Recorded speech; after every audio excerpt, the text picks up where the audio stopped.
Guys, magandang araw po sa ating lahat. For today's video po, ang project natin ngayon ay swing type po na gate na stainless na round tube po ang gagamitin natin, na ang sukat po niya ay DDoS, saka angular po na 1 and 1 half by 1 and 1 half.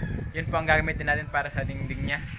So ito pong project natin guys ay kasama na po ng ginawa namin na kitchen cabinet. Ito po yung ginawa namin sa loob nila. Pinasunod lang po itong swing type na gate.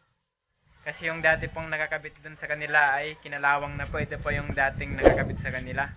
Yan. So ngayon po guys ay puntahan muna natin sa site para masukatan na po natin yung tamang sukat niya. Tara po, let's go. A few inches later.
A few moments later. So bago po tayo magsimula guys ay pakipindot rin po itong subscribe button sa baba. At kung gusto mo namang updated ka palagi sa bagong upload na video tulad nito ay isama mo na rin itong notification bell. Ayan. So magsisimula na po tayo guys. So kung nakuha na po natin ang 45 degree niya guys ay weldingin na po natin tulad nitong ginagawa ko. Pina-full weld ko na po guys. Tapos mamaya po ay bubulihin ko naman para kumintab po siya.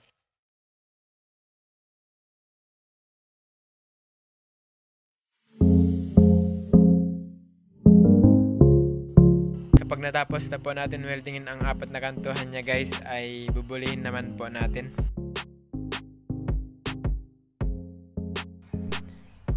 So ito po guys ang unang talim po na ginamit ko na number 1 na may liha po siya na patong-patong po ang mga liha niya.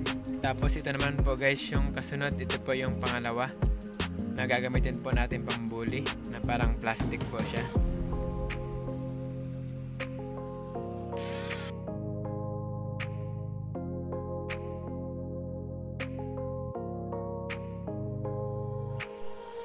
Next po kapag okay na yung pangalawa guys ay gamitan na po natin ng pangatlong talim. Tapos lagyan po natin ng sabon guys. Yung ginagamit po sa stainless para kumintab po siya.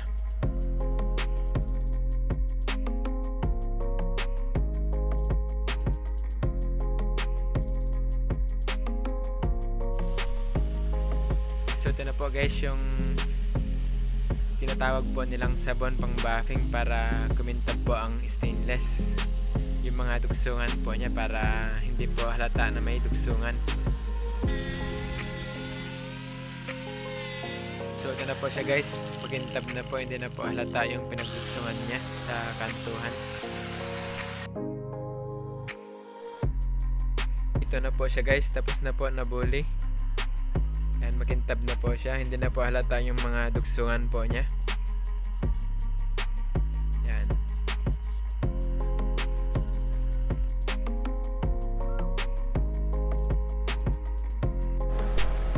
So ito na po siya guys, nabuo na po namin yung dalawang swing type na gate. Ito pa yung frame niya. Yan, ito ang dalawa. Tapos ito pa yung mga pangdingding niya, napinturahan na po ng primer. Ito po siya. Yan. Mga pangdingding niya po yan. Naka-primer na po yan na pula. Tapos Yan, i-second coating na po namin ng black. Black po ang gusto ng may-ari. Ito po yung pintura niya, kulay black. Yan, no? So, ito po si Tonyo namin, taga-pintura. Best out guys. Yan, no?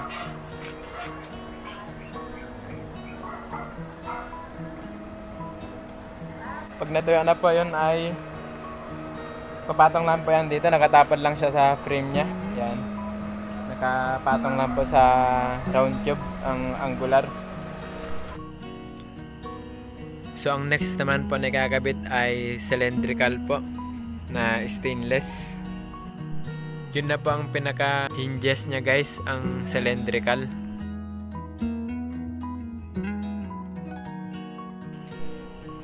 Ito po pala guys ang cylindrical po na stainless na gagamitin po natin.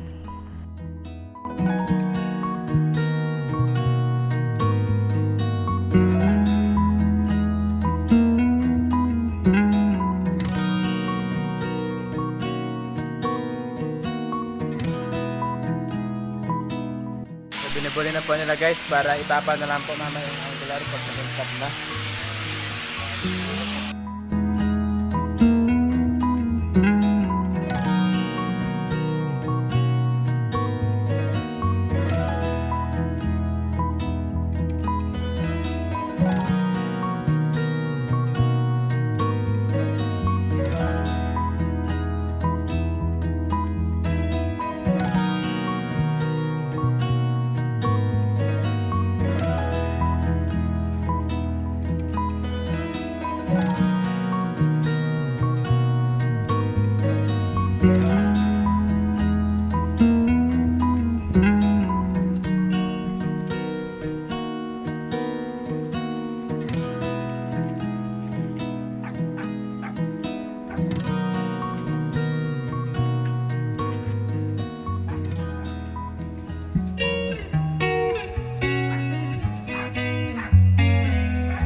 stainless na gate po.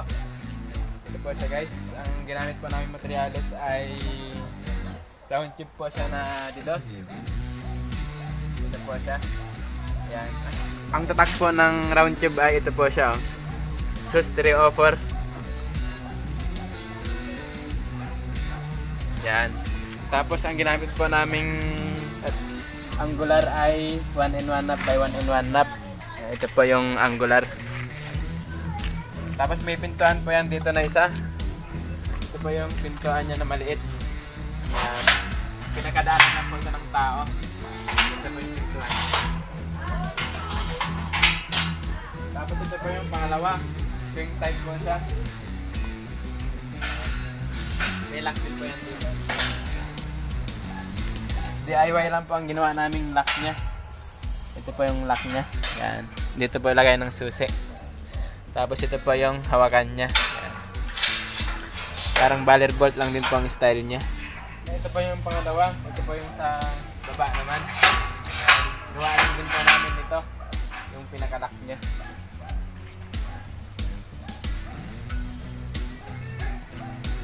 So ngayon po gagawin na po namin sa magiling. Itong project po namin na to ay galing lang sa YouTube channel namin dito po sa baba. Pinasa po sa amin ito ni Sir Edgardo Riego na nirecommend lang po niya sa amin ito sa kapitbahay. Kasi dati po ay naggawa kami ng cabinet sa bahay nila. Ito po yung ginawa namin.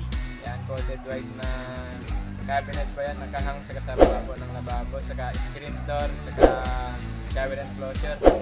Tapos nakita po nung kapitbahay niya, nagpagawa din po siya ng cabinet na analog po ang kulay. Ito po yung pinagawa niya. Saka ito po sa baba. Yan, analog po ang kulay niya. Saka nung natapos na po yung cabinet, nagpasunod po siya ng gate. Ito na po yung gate na ginawa namin ngayon. So ngayon po ikakabit na po namin dun sa side, sa magiling.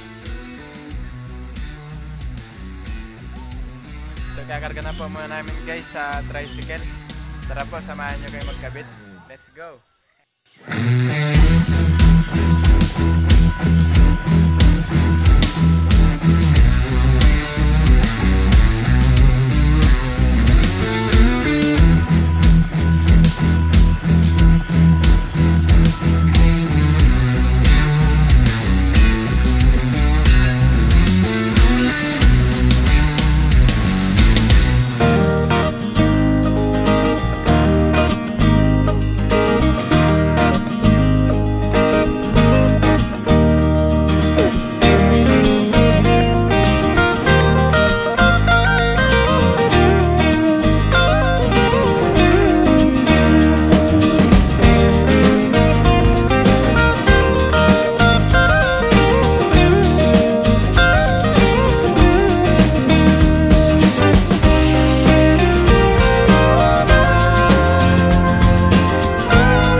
Hour later.